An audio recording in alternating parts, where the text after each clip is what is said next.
to me, it's a modest risk-sharing arrangement that Blue Cross Blue Shield developed with no administrative fees, and that seems reasonable. And that what it would allow the management team to do is have the opportunity to use the information gained and the opportunity to report, collaborate with Blue Cross Blue Shield and OneCare in really helping define how things move forward as opposed to having a seat on the outside. Ultimately, I think increasing the value of care to our subscribers. What I don't know, I mean, I was very, I think, specific with Mike Fisher and said, are you saying we should not join? Tell me what the alternative is. And I didn't hear a response from him to that, so He did not respond to that. we could choose to sit on the sideline. I mean, I heard him say things like, at some level, you have to think about Vermont as a whole, not just about yourself. And I understand that, and I see both sides of that. But I guess my question is, and I have more I want to say before I'm not asking for an answer, but consider it a question to put out there.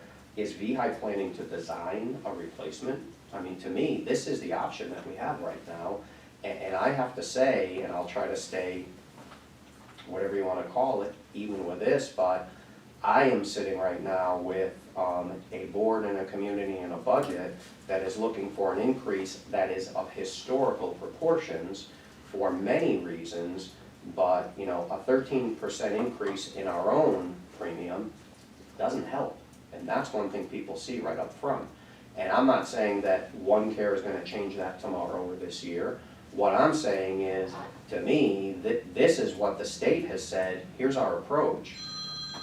I've seen different comments from all over the board, but one of the things I saw is, you know, Vermont is seen as kind of leading in here, you know, leading the nation in an approach to this. So I feel like there's value in us being part of that. And if we don't join, are we contributing to, you know, the possibility that the only option we got on the table right now is less likely to succeed? So, you know, I understand we can wait and we can gather data, but I think, to me, the harm of waiting is higher or bigger than whatever risk or harm there might be in joining. So I get the perspective of waiting. I see all the questions on the table. I have to say, and I'll go on record as saying that I read all the Vermont Digger articles. I cannot put a lot of credence in the journalism that I'm seeing in those Vermont Digger articles. There are a lot of things in there that cause me great concern in reading those. So I am a little bit tainted in buying what comes out in those, and that is the majority of the stuff that's out there on it. And you know, I think, well, I don't want to go into too much detail about it, but I guess, you know, I think we have the ability to be part and shape where OneCare goes, as opposed to try to keep doing what we're doing, which I have great concerns about how that's going to continue to play out. You know, to me, sitting on the sidelines is not the approach we should be taking. So I would second the motion and add that what I heard from Mike Fisher in particular was his perception that participation would be beneficial for VEHI, perhaps not as much as it would be for Vermont as a whole. I heard him say that this is Vermont's plan and that there isn't a plan B. Those may not be his exact words. And that he hoped that we would contribute to the success of this initiative in part by paying close attention to accountability. And I took careful notes about the areas that he suggested we ought to look for in terms of accountability measures. Like John, I think it's especially important that we consider engaging not only because of the premium increases that we leveraged this year, but because although we don't have actuarial values yet for the impact of the newly agreed to statewide plan, I'm concerned that essentially what's been bargained is something comparable to the old, very expensive JY plan with a more complex and costly administrative structure that involves TPAs.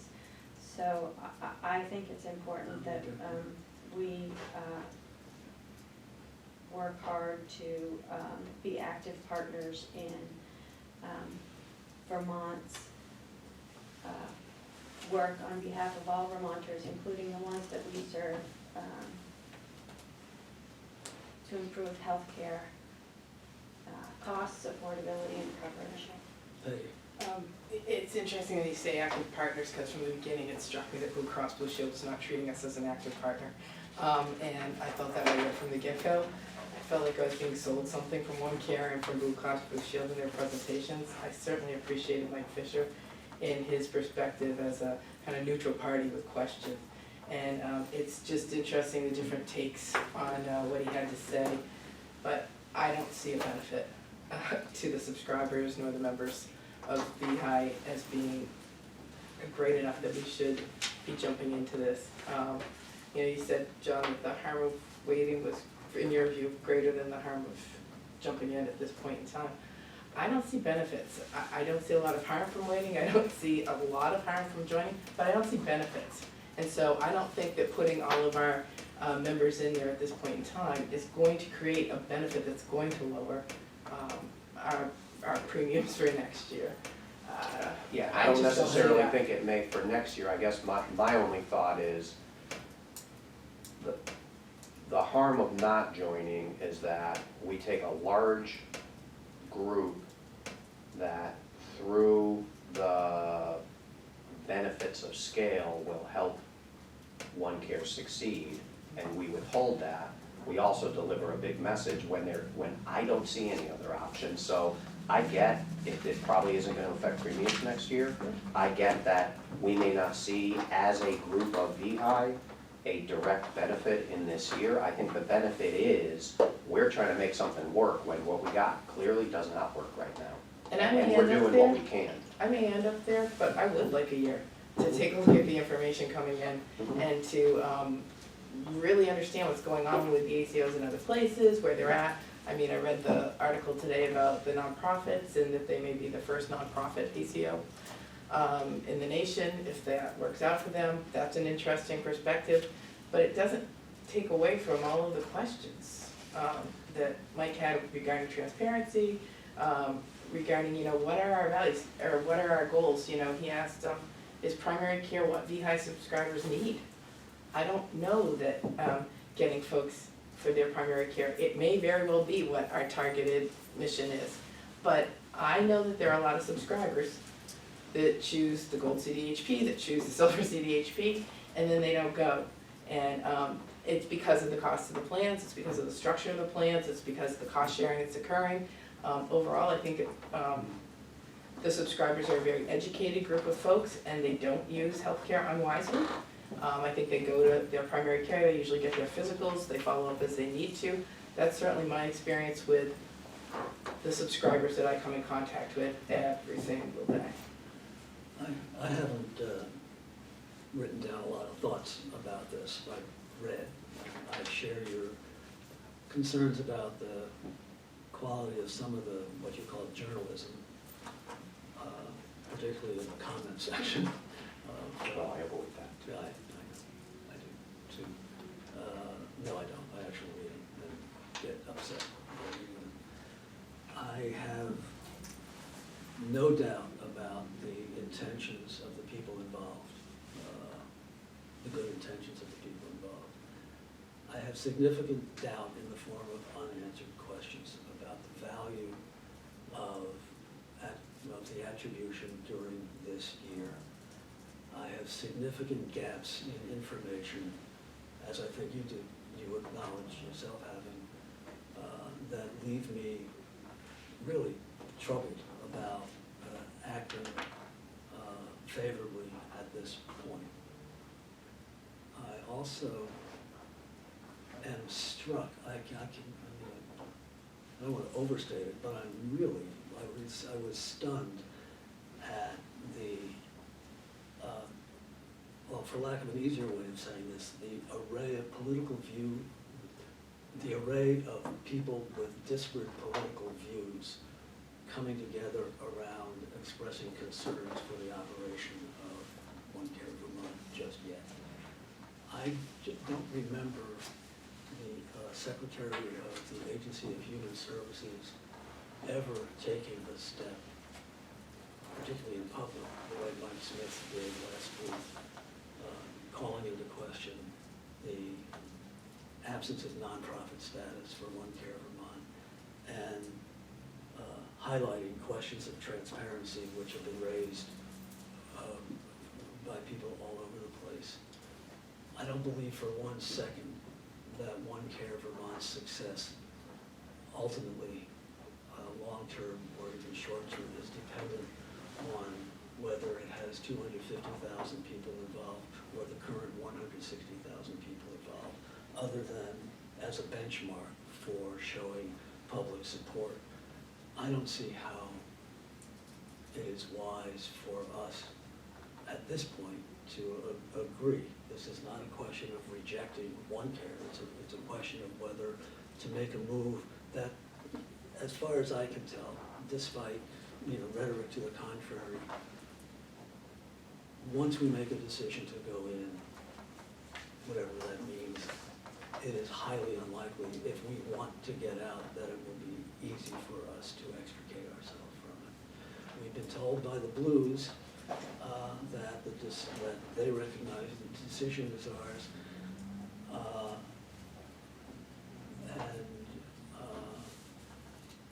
I thought December 20th meeting was a good start, but far from sufficient to make me feel comfortable in acting to allow the attribution during 2020.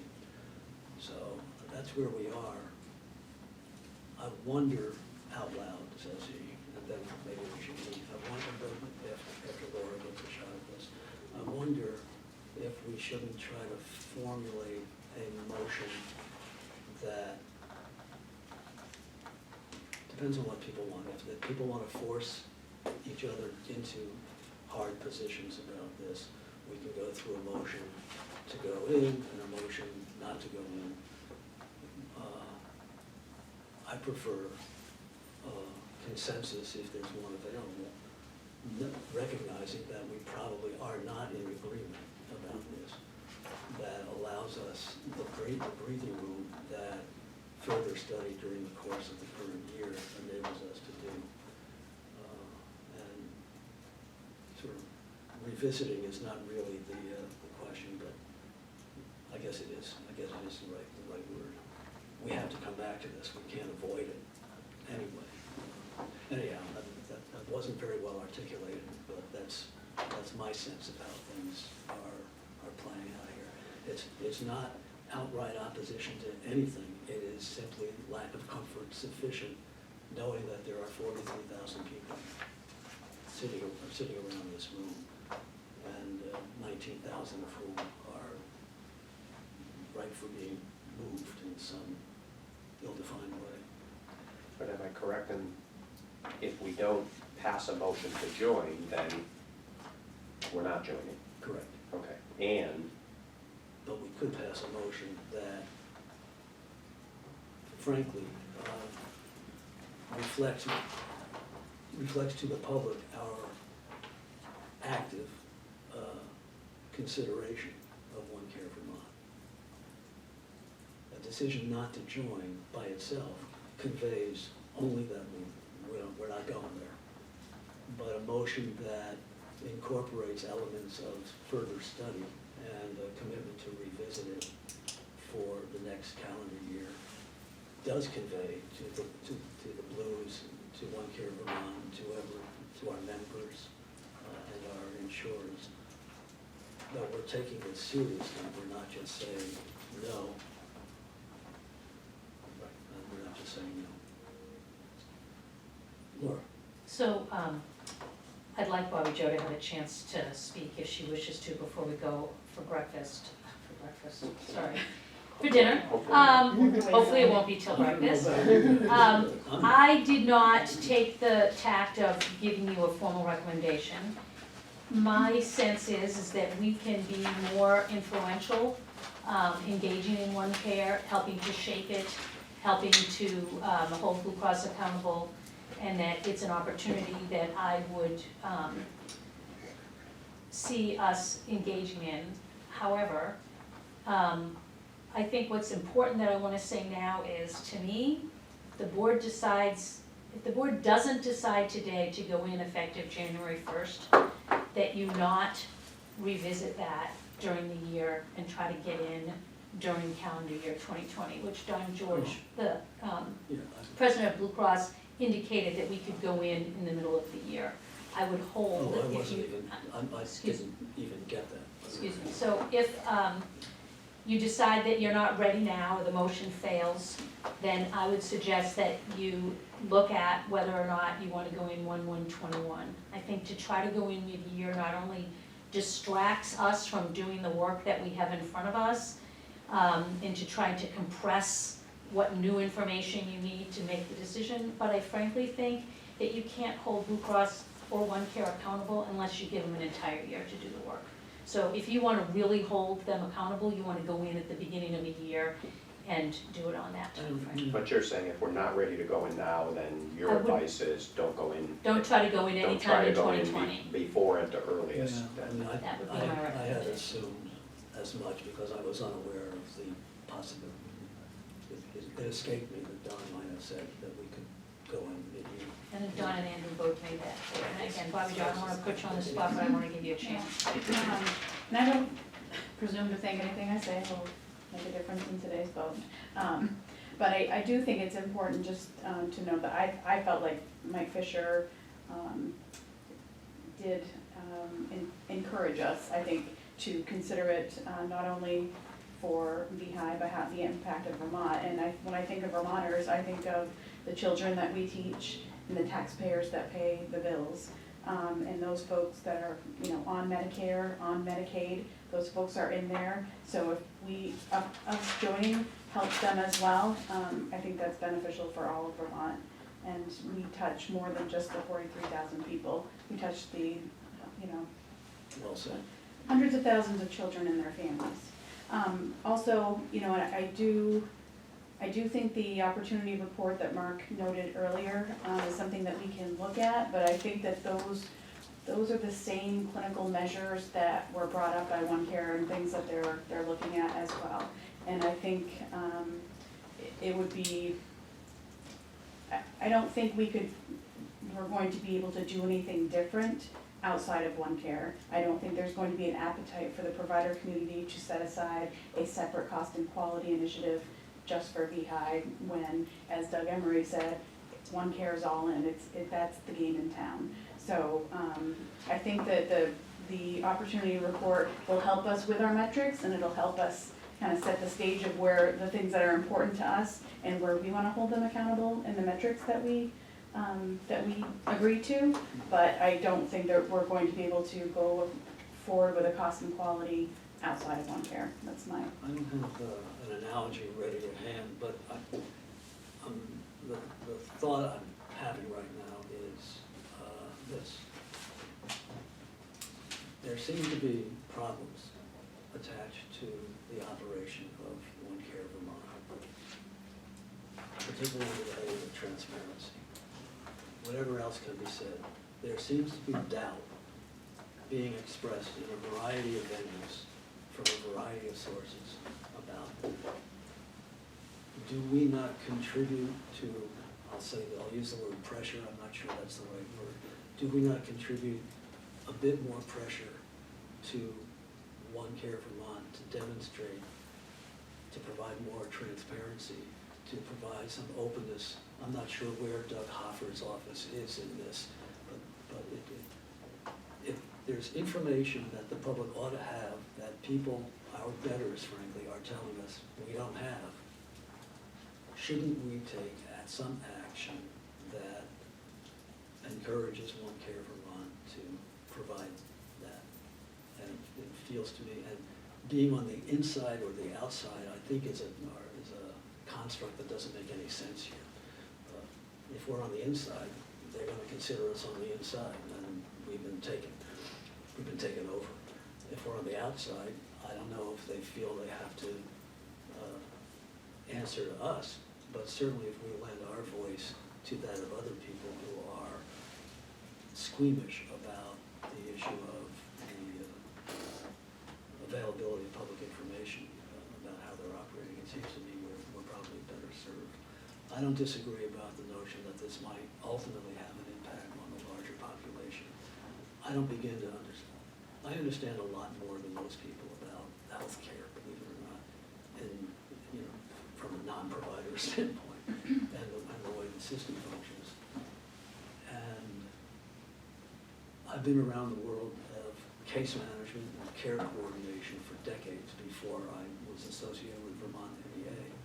There's nothing new about these concepts. There's nothing new about constructing a system where we can provide otherwise confidential information across silos, that kind of thing. It's the HIPAA writ large. Anyhow, I know I'm not, this isn't well formulated again, but I think the concept that is that one can as easily conclude that we would have more influence, however little influence we're talking about, on this thing that's developing by taking the one step back or not taking the one step forward and continuing examination of the issues associated with it before we go ahead. I don't see- Time check it Yeah, about 15 I minutes don't see ago. any damage to VEHI in the offing at all. And if I did, I would say so. I also don't see any damage to the population of the state of Vermont by our decision not to join this year. I'm not even sure join is the right word this year. Anyhow, that's my perspective on it. We may disagree, but I don't think we disagree about the end we're seeking. We just disagree about whether we should jump or not jump this year. And if we don't jump this year, as I think is in the offing here, I think I would strongly recommend that we adopt a motion that is more nuanced than simply going in or not going in. And with that, is that all right, Darren? Do you want to vote on this motion? Oh, Or do ready it, to since vote you've got on an it? open motion on the table? I mean, I- I think the outcome of the motion, Should be in the record. maybe it's not fair to say, isn't gonna change. I think- So well, I we, think it is I think fair. we have more discussion, I think so too. so we can vote on the motion and then talk more, we can talk more before we vote, we can get dinner and vote, get dinner and talk more. It shouldn't be a big surprise after what I just said.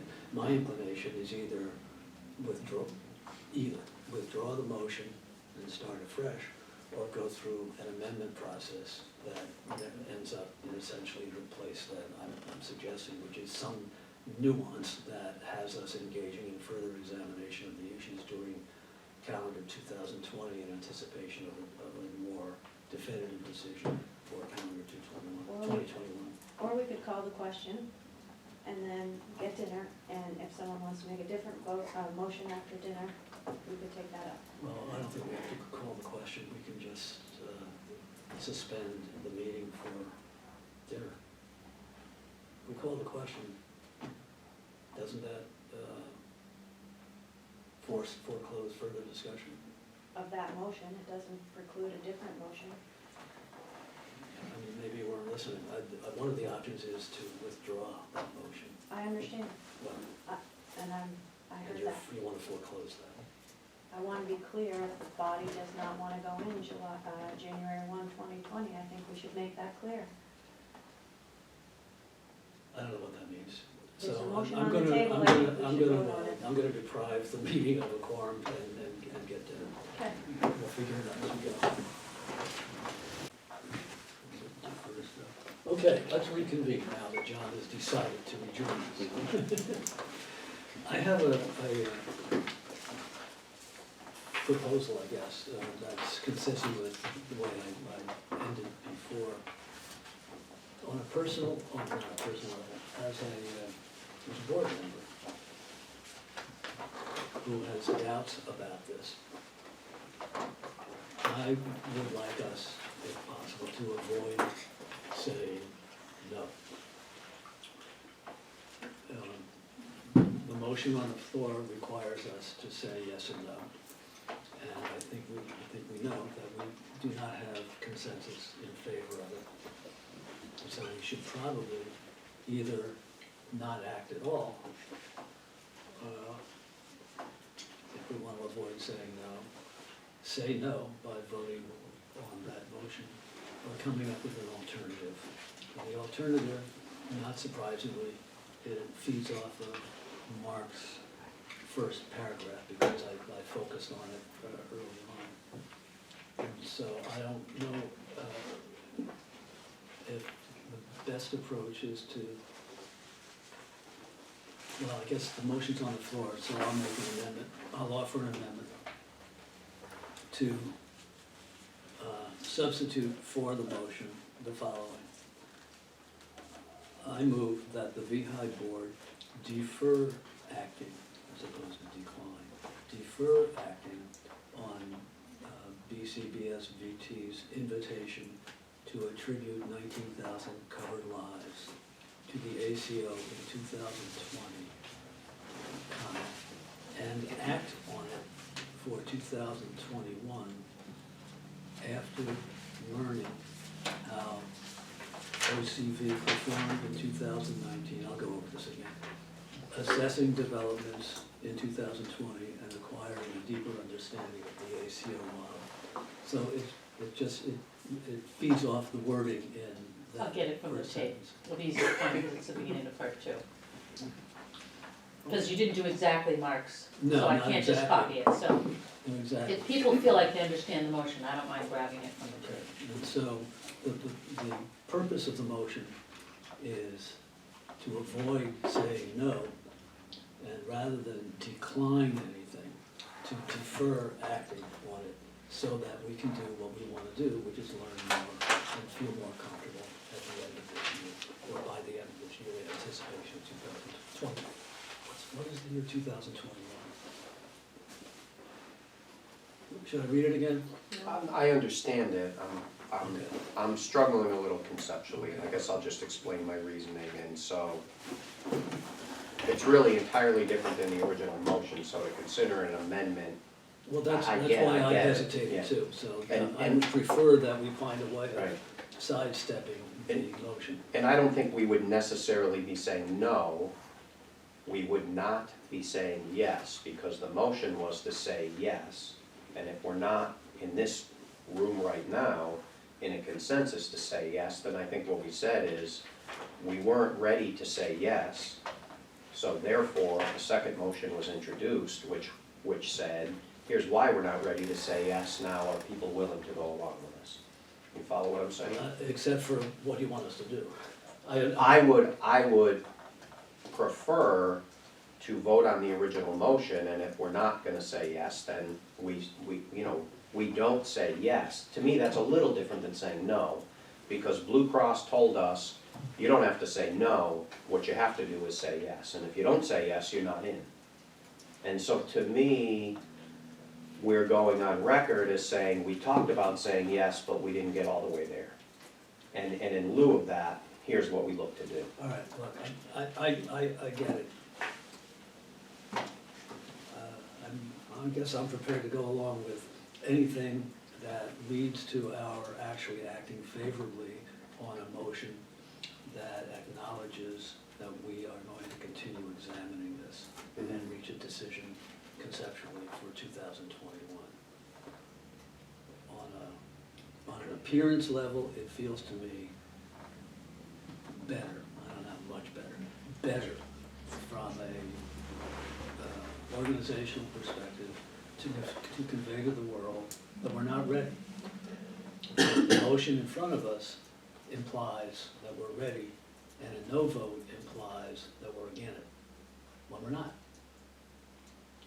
So what I had hoped, and I didn't intrude earlier, when you made the motion, I was going to suggest holding off until we have a discussion. As weird as some people think that is a proceeding in a board meeting, but typically I'm used to having people discuss things, make a motion, and then discuss them more. I think we are better served by not going on record as opposed, but going on record as not being prepared to make a decision in favor. How we accomplish that is simple if we are in conceptual agreement to reach that. If we're not in agreement with it, then we'll proceed to a vote on it, with the risk that we'll end up merely saying no. Without a second motion, or without a second, Without acting without a second favorably. action. Yeah. So- I understand. So I don't agree with that logic and do think we can be ready. I think our trust administrators can negotiate those accountability measures, including as relates to transparency. I think part of what we heard is that we have leverage and influence that is different from other current participants. And while I am not opposed to a second, additional motion, I would like to call the question and vote on the motion that's before us. Understand that the motion requires an up or down on whether to authorize the Blue Cross Blue Shield to attribute 19,000 lives. That makes the motion that I would like us to consider illogical, because the motion I would like us to consider, No, it doesn't. let me finish, Okay. is that we defer action. We can't defer action if we already take it. So I'll proceed however you want, but that's what's going to happen. I We think are we're- not going to be in a position to act one way and then another way and pretend that it's consistent. I think that's, I think the outcome can be achieved either way. I think it's important that we make a decision about the opportunity presented to us for 2021. And if the board wants to consider a subsequent motion that addresses reconsideration at another point in the future, I'm totally open to that.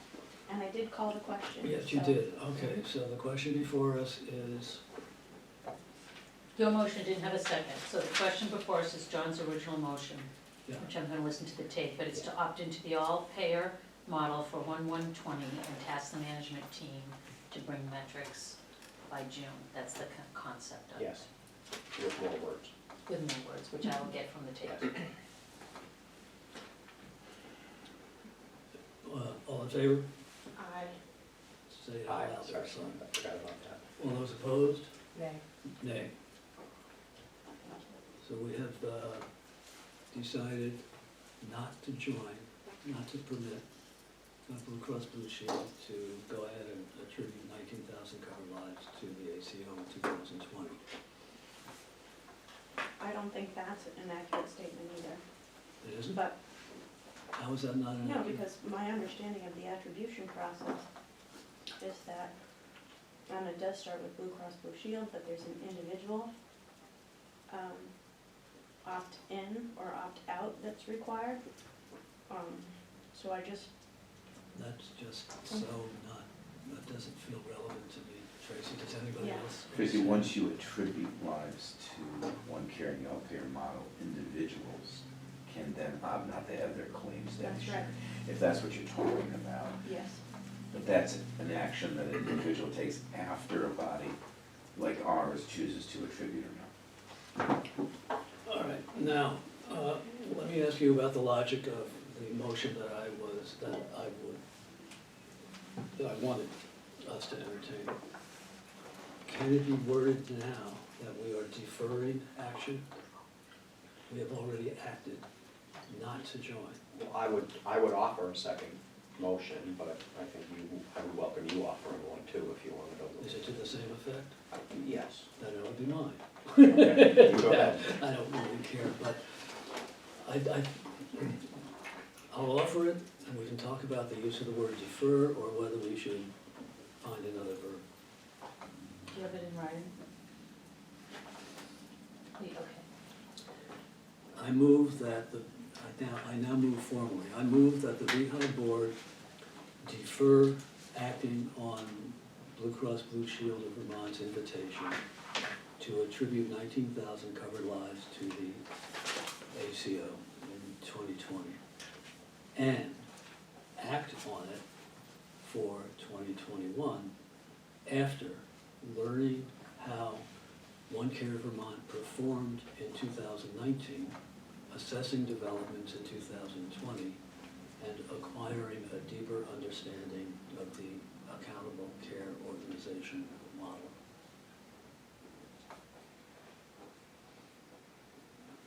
Is there a second? I will, I thought you were going to. I'm happy to, I mean, again, the beginning of it feels confusing to me, given the last motion, but for the purposes of I'm discussion. shocked to hear you say that. Do you need to have defer?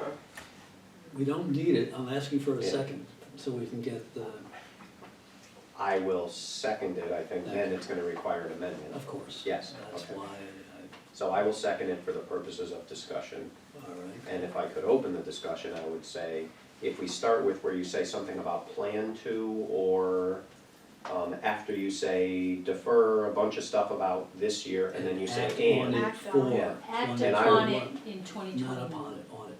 Yeah, I would say, and that the VEHI board plan to gather more information so that it may act upon it for 2021 or something to that effect, then to me, I think that accomplishes what we're looking for. Great. I would just like to be clear that, Can I, oh, you said good. Yeah, no, I it's didn't a understand, great- Agreed I don't concept. quite understand how it changes the wording. We're at a point now where I think we're actually close to getting somewhere. So it might be good to get the wording down. Yeah. So you want to avoid the concept of deferring. Yeah, and even talking about this year, because we made that decision, in terms of acting for I this year. understand, so what you're suggesting is that the motion be reworded Right. roughly as follows. Move that VEHI act on, I don't know what the, is it still an invitation? What do you think, Mark? I'm struggling to, Consider Yeah, joining. I mean, what I think we're driving at, and I'm talking now obviously off the top of my head, we have declined joining ACO in 2020, Yes. correct? So what we are saying is, over the course of 2020, the VEHI board, or VEHI, will examine how OCV, One Care Vermont performs in 2019, will assess developments in 2020 related to the ACO, and will acquire a deeper understanding of the ACO model. Is that what we're driving at? In consideration of, In preparation in for preparation a for conversation. deciding whether to opt in 2020. Option Right. is the word that was coming to my Right. head. I never- option, I see, thank you. All right, Okay, so, in I thought, so over the course of 2020, VEHI will examine how One Care Vermont 19 access developments in 2020, gain a deeper understanding of the model, I'll get it from the tape, in preparation to consider opting in for 2021? fair Yeah, enough, I think that's it. fair enough. Get that down fast. I'll make a motion to amend, I will accept that as a friendly amendment. or, can I offer another friendly? And you're the second, so, John, you agree with that? yeah, but, Okay. yes. In the list of 3 things that we talked about in that motion, Yeah. 2019 performance developments in 2020 and just a deeper understanding, I would like to suggest that we add a proposal for the accountability measures in the contract. What does that mean? What about the words that John already had, task the administrators to bring you, maybe you can push out the metrics a little further than June, but maybe not because you wanna work with them and Task really the think about it. management team to develop additional performance measures to hold Blue Cross Blue Shield accountable for that, for the initiative. Well, this is a question, really. Since we're not going in, there's nothing to hold the Blues accountable to related to One Care Vermont. Are you asking for measures to be developed in preparation for a discussion in the Right. future? So Is that what when we're driving at? yeah, so when the decision has to be made, we know, we have at least an idea Or of at least what the we've begun that measurables are work. that we're Right. making the decision around. I would assume our contract with Blue Cross Blue Shield is gonna change somewhat, and I want to know, I think it would be important for the board to know how that's gonna change. how we're going to hold them accountable, and what happens if they don't. In the event we opt to go in, here's the What performance happens measures. if you don't meet those targets? That's what I wanna know. And it That's wouldn't what I mean wanna anything know. if we don't have to go. Right. When you're ready, Laura, can you try to? Well, Wait, was that accepted conceptually? so conceptually, I'm gonna steal John's language about tasking the management team to bring performance metrics. And again, we already have performance metrics with Blue Cross, that's why we have additional performance metrics. Yeah. To hold them accountable in the event that VEHI opts into the one-care model in 2021, and that we would bring them to you by June. Because again, you're gonna need to see if they meet your Why don't we needs just say- and then to Blue Cross. You know, We don't have to it's put a awfully deadline. precise, I'm there, but it feels more precise than you need to be. If you can't do it in June. Alright, so forget the June, if that's all right with It's- John. Yes, I don't, Now that I feel like now that's. Use the Now word- you've got more time. Use the word timely somehow. Task the management team to develop additional performance standards to hold Blue Cross accountable in the event that VEHI opts into OneCare, the all-payer model in 2021, and that we do so in a timely manner. Okay. So now, is that a friendly acceptance of the motion? It still is, as far as I'm concerned. I'm sitting here wondering if, how the wording, hold Blue Cross Blue Shield accountable comes across. I don't, That's what our performance standards do, we hold them accountable right now for customer service, for That's fine. claims. So I think that that's not an I'm anxious, odd yeah, I'm term. anxious not to offend anyone, then no one's gonna take it. The Blues will understand. what it Okay. means. Then I'm fine. I accepted it as a friendly amendment. No, that was this last one is We yours. kinda ended up teaming. It's a series of friendly. Listen, you're not gonna take me to task for not making this formal. Tracy has offered an amendment that I will accept as the maker of the motion, as a friendly amendment. John, do you agree Yes. as the second, or we are now considering the motion as amended, as we just discussed it. Any further discussion? All those in favor? Aye. Aye. Opposed? Thank you.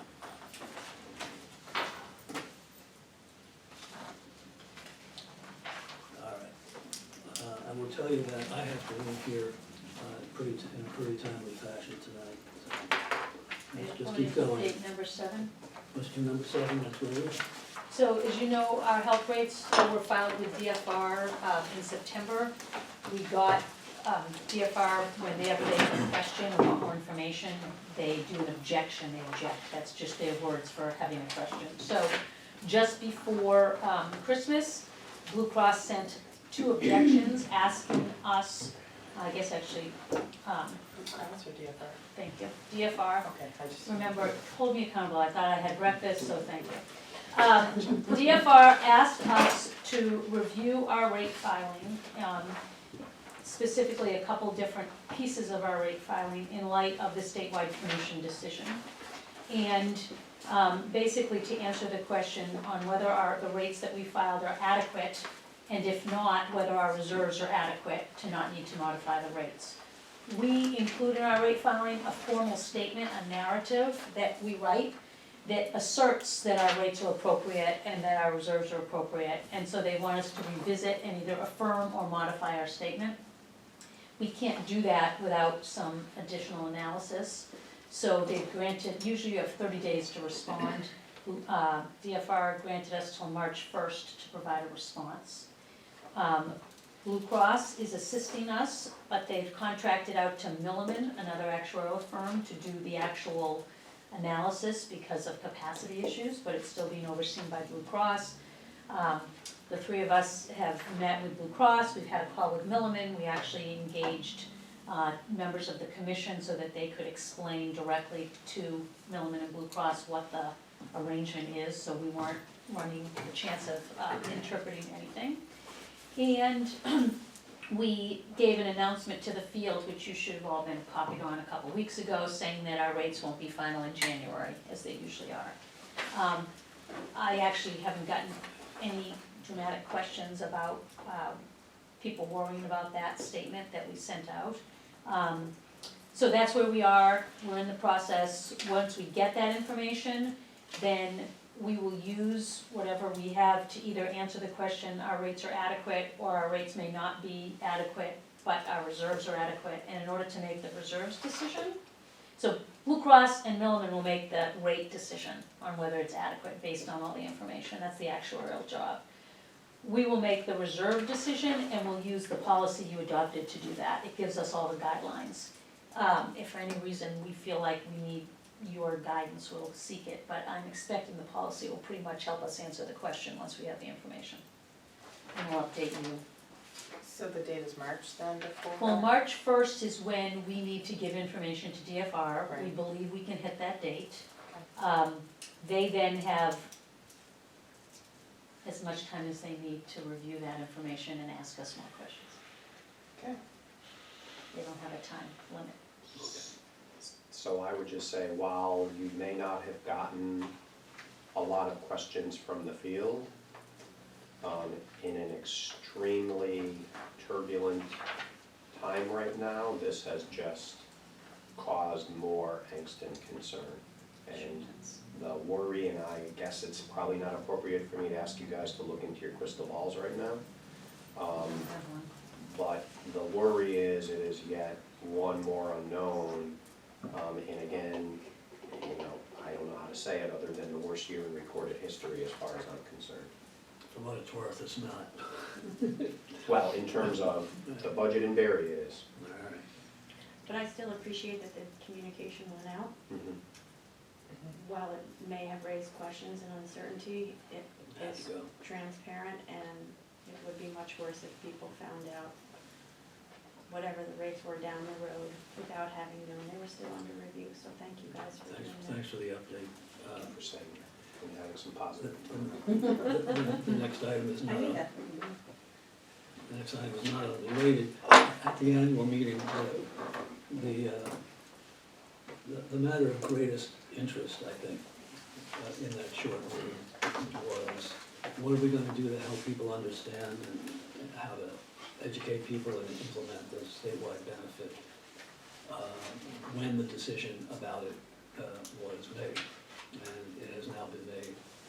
And so we haven't discussed how to, who does what here. I'll start if you Not don't me. mind. I'll start. Laura apparently wants nothing to do with It's not that, it's that Mark and Bobby Joe All are right, closer to okay. it and can better respond. I'm The sorry. three of us have all talked about it. Bobby, Joe, and I more recently had a good conversation with Allison Plant, our account manager of Blue Cross Blue Shield of Vermont, to begin what I'll call laying the foundation for the work that number 8 references. It will surprise no one at the table that this is intense, complicated, multifaceted work that needs to be done. In the wake of the meeting with Allison, I put together a 3-page, what I'll call conceptual document about how I'm thinking about the next several months within the collective of VEHI and whatever partners we work with. Bobby Joe, on her own initiative, began thinking about what a training module might look like, and in good PowerPoint classic form began to organize some of her thoughts around that. And so we've already broken ground, let me put it that way. There's a lot more work to be done, both in terms of written materials, we're talking about videos, we're talking about webinars, we're talking about integrating that work with third-party administrators, including potentially new entities of Blue Cross Blue Shield of Vermont. We are talking about how we work with central offices and local unions and school employees to be as effective as we can across the board after we identify where the needs are and we categorize those needs and systematize them and then build our materials to meet those needs. We have a strategy session, I guess I'll call it that, Bobby Joe. I think, is it next week? Yep, on Tuesday. Yeah, I think we've carved out 4 or 5 hours of time to just begin diving into this in a more concrete fashion. Blue Cross will be in the room as well. And we are also looking at timelines pretty carefully. We all know what May and June are like around here with school districts, and so we've got to decide how we can begin to produce all the materials we need on a timeline that makes sense for us, for the people we serve, for school officers, etc., union and central office. And then we've got to work out a schedule for how we actually divide up the work of educating people, and who does what, with whom, addressing all of the dynamics in local school districts of multiple work classifications, multiple work schedules, people who can be present for part of a day and not for another. A lot of the work actually that we had to grapple with when we made the transition to the new benefit plans. So there's a lot on the table for discussion right now. We're all very sensitive, believe me, about timeline and about expectations that I think school districts and local unions will have, as well as I suspect the bargaining commissioners. And I anticipate this is going to be a really intensive process. We left a world of locally negotiated benefits just recently. How did educating people about their benefits occur before? When there was no uniformity to it. Right. Prior to the transition to highly deductible health plans, basically education consisted of written materials from VEHI to the field.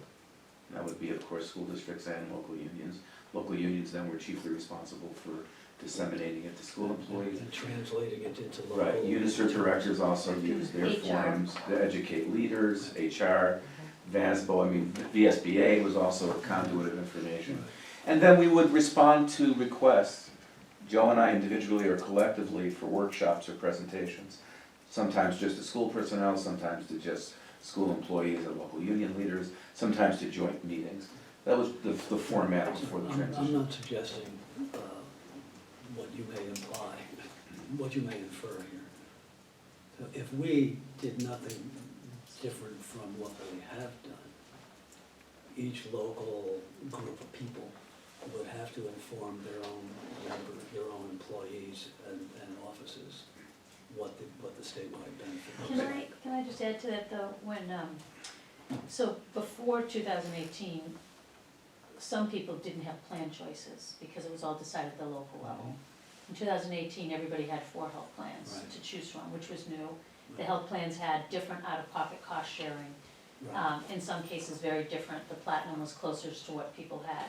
What we found in doing that work is that we could only explain our plans so far. Right. And the rest was local, and that was very frustrating to people. Right. Because at the local level, they really didn't understand our plans So, well, right. and we didn't understand the local out-of-pocket cost share. So, So what this provides is an opportunity, which is the best experience for the school employee and subscriber, is to get the entire, from big picture network benefits to nitty gritty, you've got a debit card in the hands of people in one I place. think the theme I was striking is, lo and behold, we now have more work to do at VEHI than we did before about disseminating information. We have less work than we had to do in 2018 because it's statewide.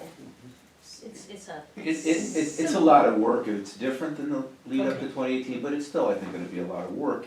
We have people who know their plans well, Yeah. right, who just need to be told what the cost share arrangement is and some of the other pieces. We have people with only access to single coverage around the state, several hundred, who are now gonna have access to multiple tiers. We have some number of employees who have no access at all, who are gonna be gaining access for the first time to employer subsidized healthcare, who know probably little to nothing about our plans. So we have multiple audiences, demographics that we have to address the needs of. So the pressure's on VEHI now, basically. We got some work ahead. Well, I don't think the pressure is off locals, but I'll talk about my district just as an example. We had agreements where employees would pay first dollar, so the implications of paying last dollar are pretty significant. And it even impacts how you decide how much you're gonna invest in a flexible spending account, maybe. We had an HRA, we never had the opportunity for an HSA. So you're now talking about everybody having to understand Right. the benefits and drawbacks between each of those options. And we had a number of employees who were only on single plans, so they need now to understand all. That doesn't mean it's any less work for my HR department, or my local association leaders, or anybody really. So is it more work for VEHI?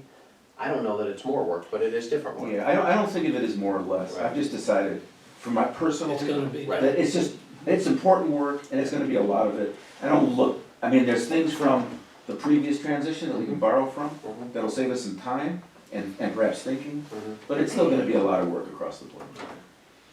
Yeah, I did not mean to imply that locals are off the hook. No, I get that, I didn't think you did, I just, How are we discerning between explaining the plans and how they work so people can make choices with interpreting the bargaining decision?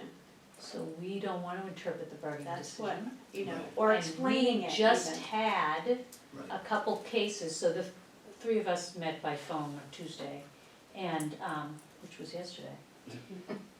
Time flies. And raised two issues that we thought, we actually agreed with what we thought it said, but we went to the lead people from the commission and had both of them affirm that. That's good. So our protocol is, even if we think we know what it says, Check if with it them. doesn't say it in black and white, Couldn't we're agree going more. to the commission and having it in writing, I that absolutely both agree. sides agree with the The last thing interpretation. I would do is presume to understand what that contract will mean. And frankly, I prefer, or I'd suggest that whenever reference is made to it, that you make plain that, you know, this is what we've been told, as opposed to what we think. And is there a clear understanding that it's their responsibility to provide information about what the bargaining decision is?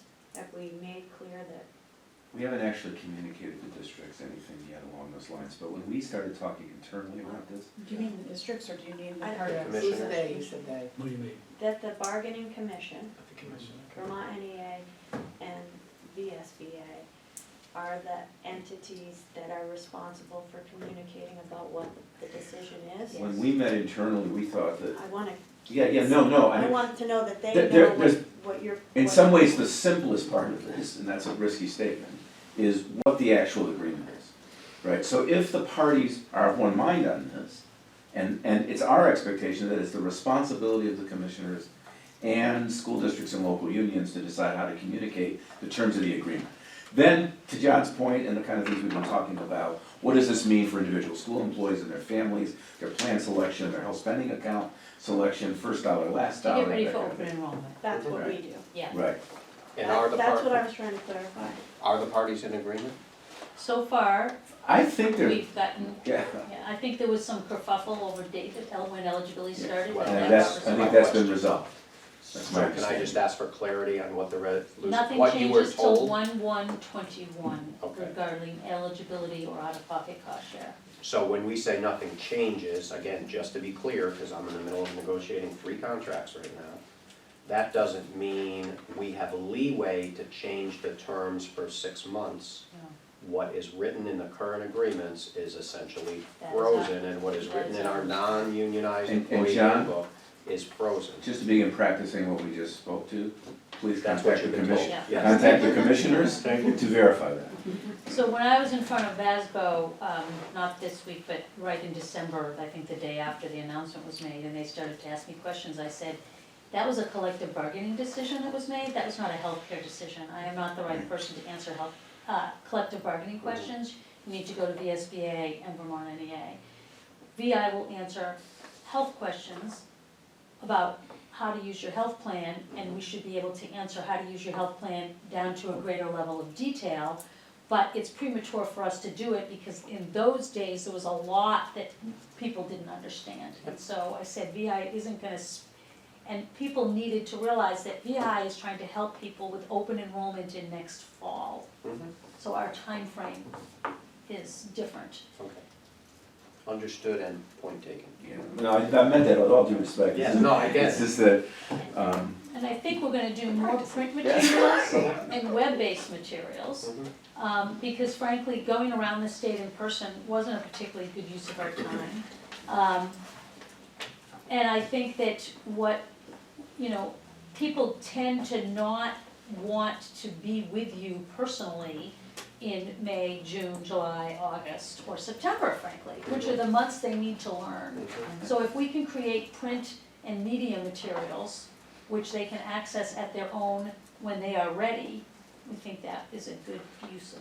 my hope is that we can be very targeted about our road travel and our audiences. We can't do what we did before, and it's honestly, you don't want 400 people in an auditorium, if you can avoid it. Sometimes you can't help it, but it's really not an effective pedagogical technique.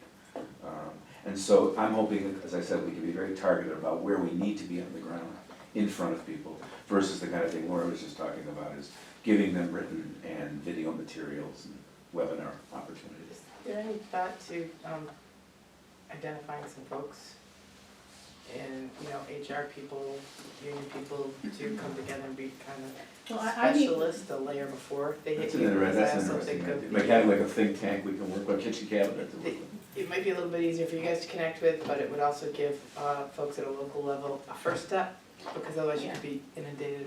well, and that's the thing, I mean, the Again. last 2 years, people haven't come to us. I mean, the HR folks have presented, every time they have a new employee, they have to present what the benefits are. They haven't needed us to do that. Yeah. It's more of a train the trainer approach where Yeah, every month, the HR folks are all downstairs and we talk to all of them and we'll go through everything that we know and everything that they'll need. We give them materials, we give them ideas on how to, do a presentation to their employees, so we'll be touching them from now, until open enrollment, so.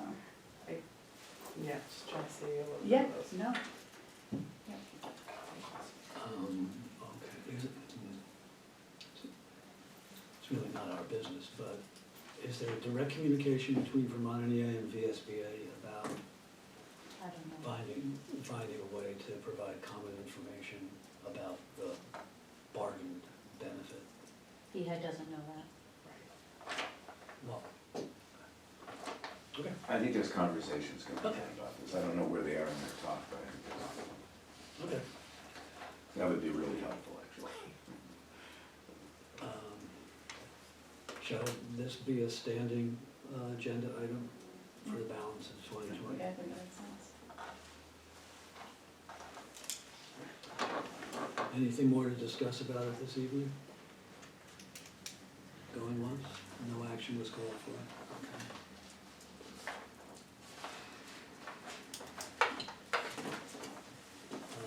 The next item is listed as potential action on the Vermont NEA service agreement.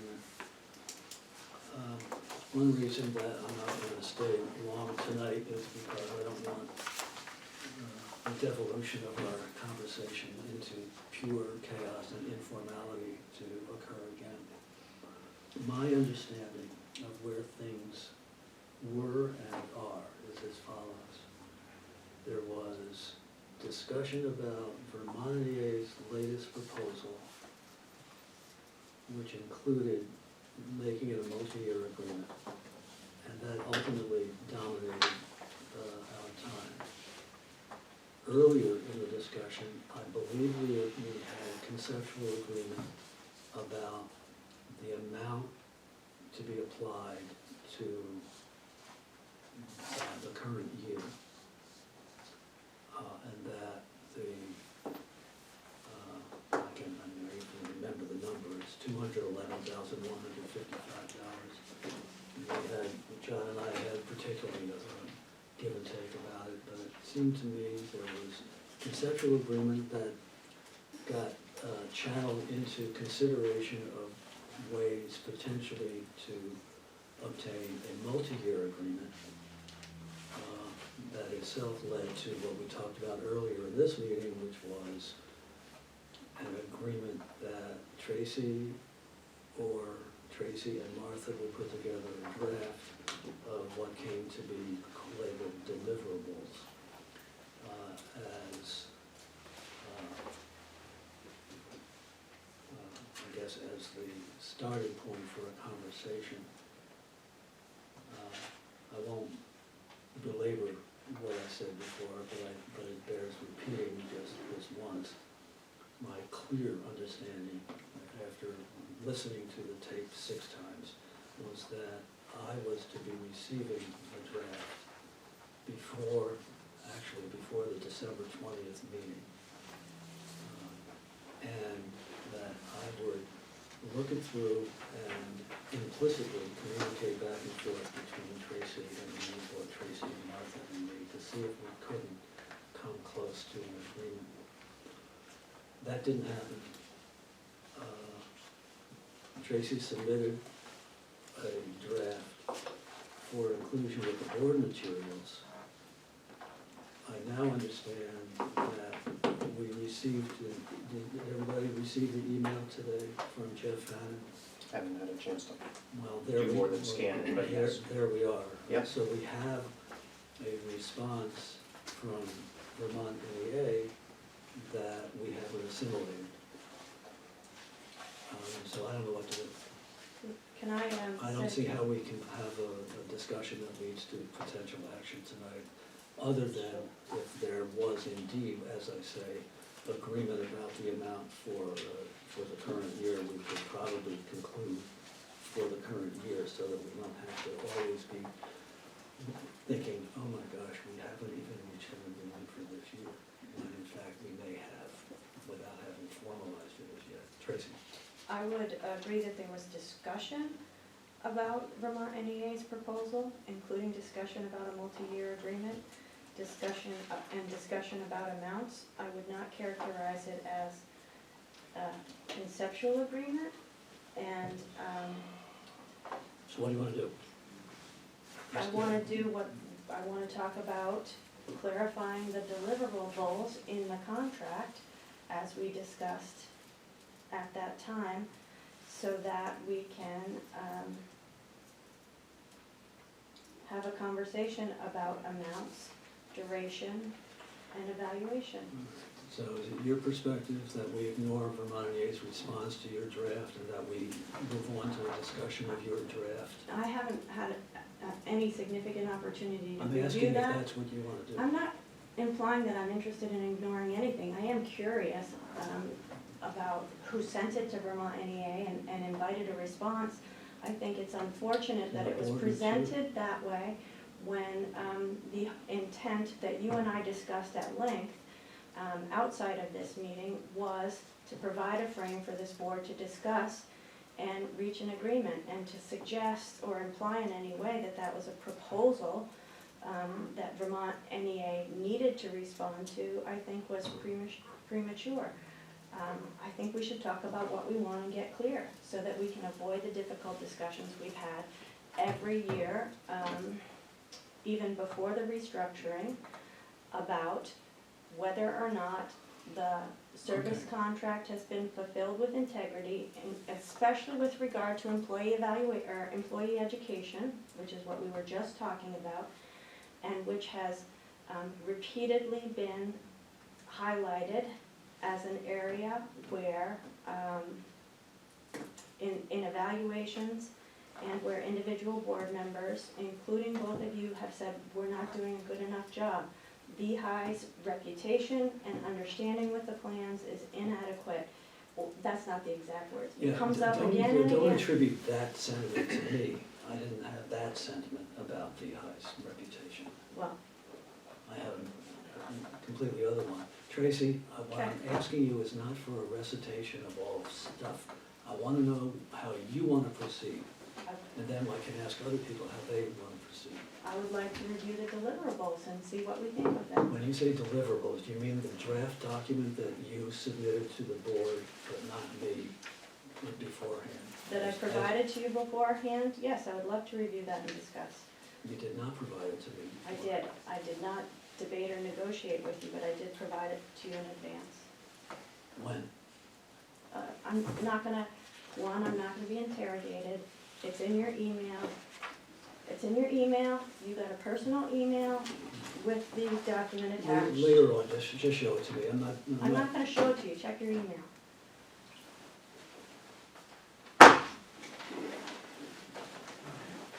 So, we don't have a quorum.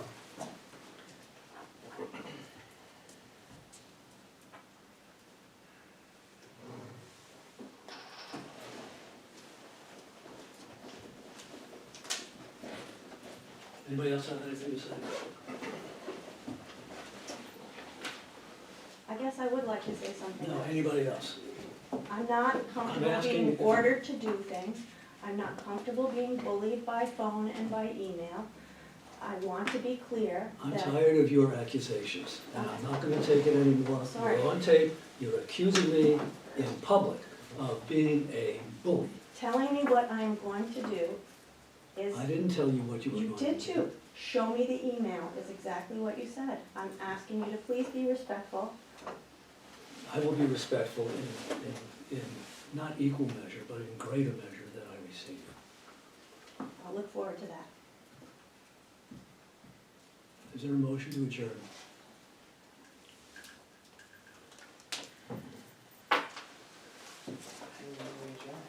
I move, that's, all in favor? Aye. Opposed? Abstain. I'm not, I mean, I'm not I don't expecting know you if we all to have to agree agree. I mean, I think if, to adjourn, well, I think we clearly don't have a quorum at this point. if we walk out. And for the motion to pass, I think everybody would have to have a consensus, as you just said. That's right, so you're voting for or against? I will, You have to vote. I know that. I'm just gonna take a quick second and think about it Okay. to make sure I don't miss anything in my own mind All here. right. I'm not gonna vote no. Hmm? I'm not gonna vote no, On the motion to adjourn? correct. I abstained. I understand that. You did? She She abstained. did. You abstained? Yeah. What's the effect? I think we're done regardless, so, I will vote yes, if that makes any difference. We got one person who abstained, I don't know if that matters. Before we go, I have no idea how to make this work. John, in your and Tracy's memo about what's wrong with this current structure, you will find that I didn't hide it. I included it all in one cryptic sentence at the beginning of my memo to the Senate Education Committee, to the effect that you guys, the legislature, have set us up and set in motion in a pretty good form. It's now up to us who serve on the board to make it highly functional. I can't do it. I've never said that in a group in my life before. I cannot make this functional, and we all know why. And I'm not going to belabor it. But we are done with this meeting as far as I can tell, and we have no way of proceeding So you to adjourn, your, am you I adjourn the talking or not? meeting and then you criticize other people on the board and continue the meeting.